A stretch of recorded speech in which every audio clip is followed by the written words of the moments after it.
frequency will be 124.6, squawk 5102. The C-130 Hercules, a.k.a. the Herc, the Pig, the Hog.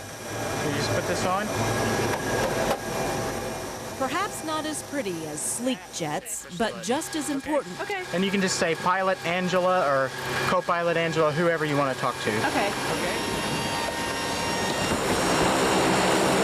It is the workhorse of the military. Instruments. Check pilot. Above. We go to nav, bud? A cargo plane by definition. Just a few weeks ago, this C-130 loaded up Oklahoma Air National Guardsmen for duty in Bosnia. Okay. Nav, you ready for the clearance? I'm ready. Okay, we're going to go ahead and taxi. So you can see it's important C-130 crews stay at peak performance. Pilot's controls. Pilot's controls. Go. These crews practice maneuvers they'd use during war. Ramp door cleared open. Cargo and passengers, it dumps out. Angela, you can tell it's pretty windy back here. 3,000 feet up, the Earth reveals itself before us. Except for the wind, it's rather peaceful, a real bird's eye view of the world. A lot of times when there's high humidity, you'll see some contrast coming off the wing. The C-130 can drop cargo and soldiers into enemy territory from almost any altitude. They'll just exit right off. We make sure that they don't get hung up in anything back here. And we tell them when it's clear for them to go, based on what our navigator distance. Keep your eyes on the C-130 during the air show. You will see cargo coming out of the back. And I have dropped a tank that weighs just about right at 42,000 pounds. And it's pretty wild. Captain Mark Hull, co-pilot Tom Haley, navigator Tom Ryan, and engineer Bill Braum checked their calculations. During wartime, they'd circle over hostile forces, then choose a random approach, one not expected from the enemy. Drop out of the sky steeply, drop off cargo. Pilot's controls. Your plane, go. Then quickly escape. Hard to believe, but this big old plane can land on what amounts to an aviation dime. You'll see at the air show. Okay. You'd use that if you had, if you're going into some area where there's, like out in the jungle, we don't have to land on concrete either. We can land on any kind of prepared or semi-prepared surface on dirt, gravel. That's basically why I like the 130. It's big, Fun, yes, but also a friend to today's Bosnia soldiers. Land of lights and taxi lights off. And soldiers to come. Thank you very much. Oh, you're welcome. Anytime. It's a great flight. Thanks. Angela Buckaloo, Newsline 9.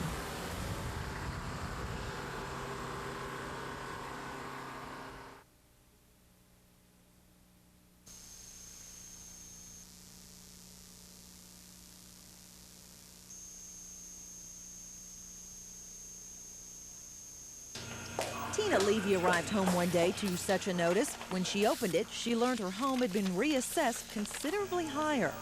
Our value went up $9,000. Did you think that was fair? No, that's not fair at all. That's more money out of our pocket. It just doesn't make sense.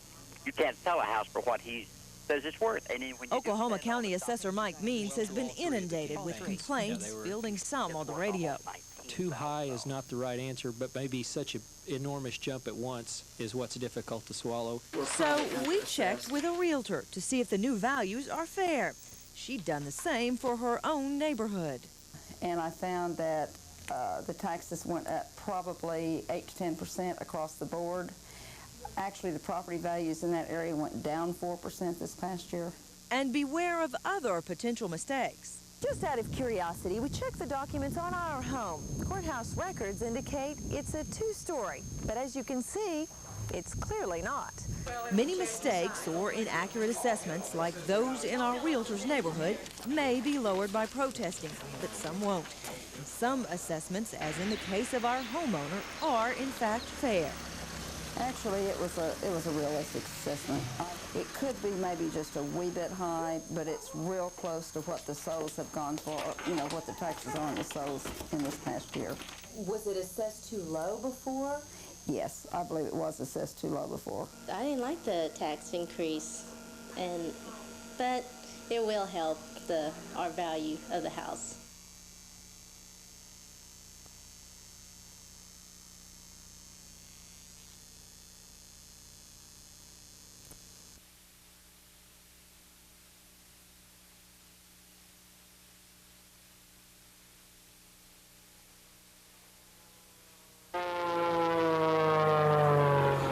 The Edge 540 dazzles the airshow crowd and astounds the aeronautical world.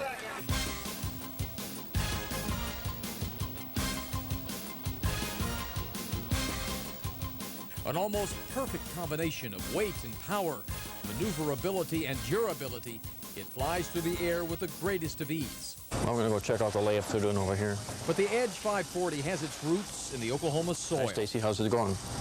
Pretty good. You getting ready to do some layups in the ribs? At Zivco Aeronautics in Guthrie. Okay, I'm going to head over to the wing and take a look at that. Okay. Bill Zivco likes the idea of a cutting-edge aircraft plant located in central Oklahoma. Hi, Amy, how's the layups going over here on the rib tapes? We just like, you know, this part of the country. We like Guthrie, we like the people in Oklahoma. We specifically moved to the Midwest here so we could be located here. I was talking to your dad about welding these shims under here. Bill Zivco also likes the challenge of building what he unabashedly thinks is the best unlimited competition aerobatic aircraft in the world. The Edge 540. Our airplane is a Ferrari. There's no doubt about that. Oh, right down through the smoke and tail slide. I like to call it rapid fire aerobatics because I try and keep the plane moving quite a bit. But don't take his word for it. Ask a competition pilot like Mark Pfeiffer, who flies one. Twisting and turning on the way up. An aircraft like this is like a high-end race car, you know, like you see at the Indianapolis 500 or something like that. I mean, it's all space-age materials, carbon fiber, composite materials. And, you know, the engine is very souped up. And performance? It is one of the best performing aircraft, aerobatic aircraft in the world today. Zivco Aeronautics is a family affair. Zivco Aeronautics. Wife Judy is vice president and handles the paperwork.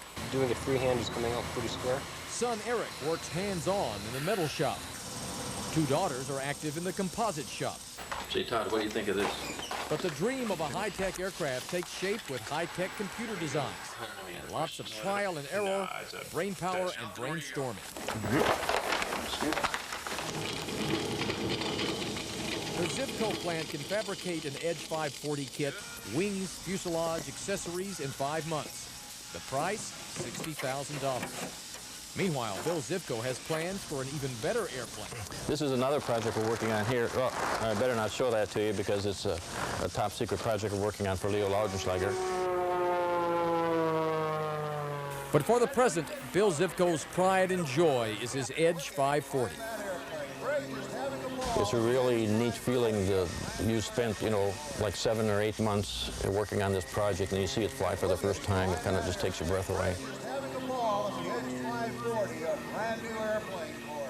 Gan Matthews, Newsline 9.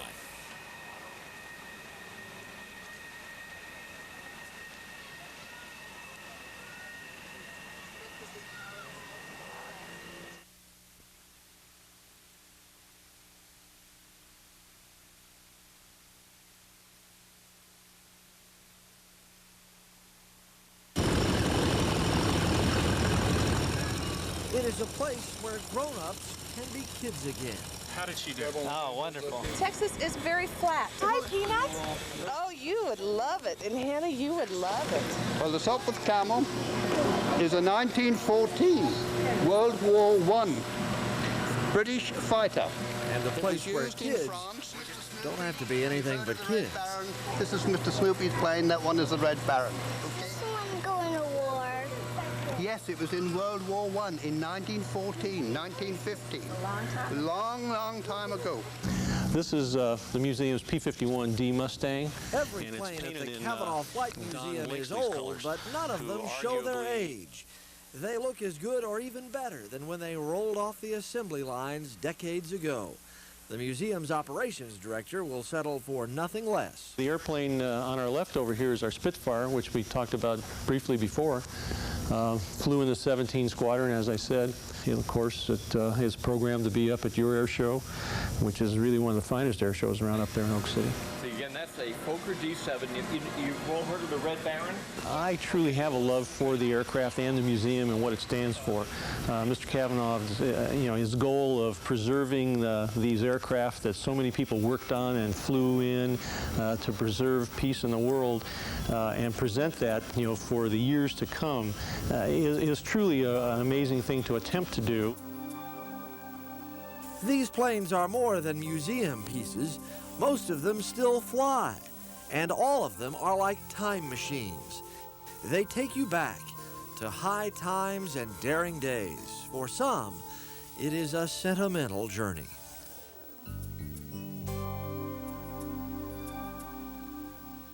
When somebody comes in who flew P-51s in the Second World War and maybe has seen a P-51 fly from time to time over the years, but hasn't been up close and personal to one, and he walks in the museum and comes through the door and there's the P-51 sitting there, these guys truly, their memory is very keen on those experiences of the war, and they shed all those years, and for a few moments, they are kids again. And he was again on the German side, and then after he was killed, Kids who flew by the seat of their pants through the blue heavens toward the fires of hell. They would start out in that aircraft. When we have the particular airplane that an individual, in fact, flew and risked his life in to preserve what we now have so we can stand here and talk about it, that certainly is special. And this is one of those airplanes. I would think this will be one of the premier airplanes at the air show this year, for sure. Being the only B-25 flying in the world that actually flew in combat, had 82 missions, as we said. And in the restoration, the guy who actually painted the nose art back in the 40s is still alive and lives down by Austin. We flew him up here and he redid the nose art on the airplane. Okay, well, if you just follow me. It's a tight fit through the insides of this old warbird, but it is a sight to see. So we wanted to make sure the airplane was, in fact, 100% functional. The only thing that does not function in the airplane is the firing mechanism of the machine gun. It's just an amazing recreation of everything. In Addison, Texas, I'm Randy Renner, News Line 9. Placards and everything. Well, yikes. But interesting little ride to sit up here.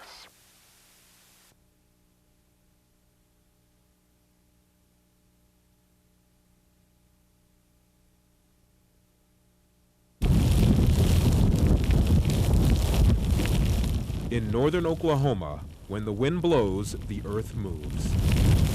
It's not good. Farmers are out kicking up dust themselves, trying to save a precious commodity. And we're just trying to save the soil. It looked like the wheat crop just about all gone. Gale force winds are destroying much of this year's crops. Farmers are turning the earth, but valuable topsoil is still blowing away, sending static energy through the little that's left alive.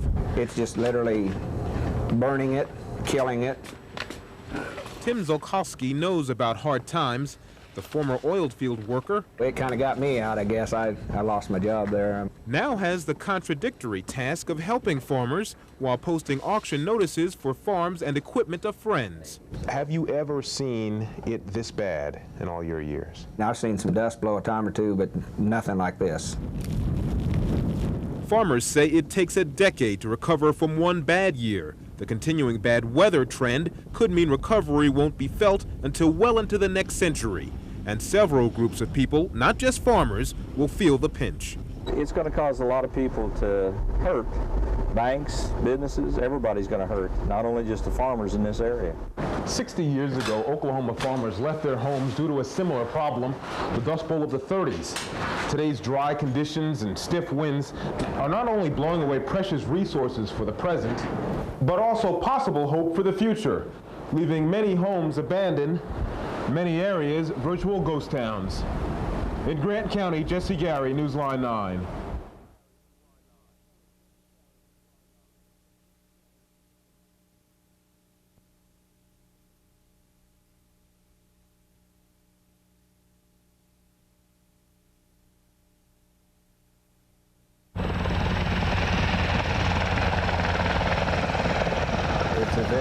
difficult and very risky operation that we do, and I think it gives people a better appreciation for it when they actually see it out at the air show. Summertime, and the living is far from easy at Camp Gruber. Okay, he's getting ready to crank. In its effort to wipe out marijuana fields, the Oklahoma Bureau of Narcotics is training law enforcement officers how to rappel down from a helicopter. There is a tremendous amount of danger that's associated with this type of an operation, and so therefore the training is very important.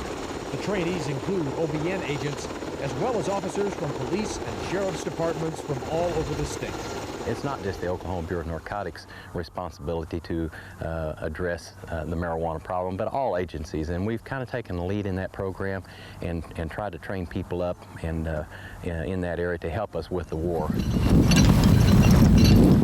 One, get in and get hooked up on short safety. It's demanding work for the trainees: heat, humidity, and 70 pounds of heavy equipment.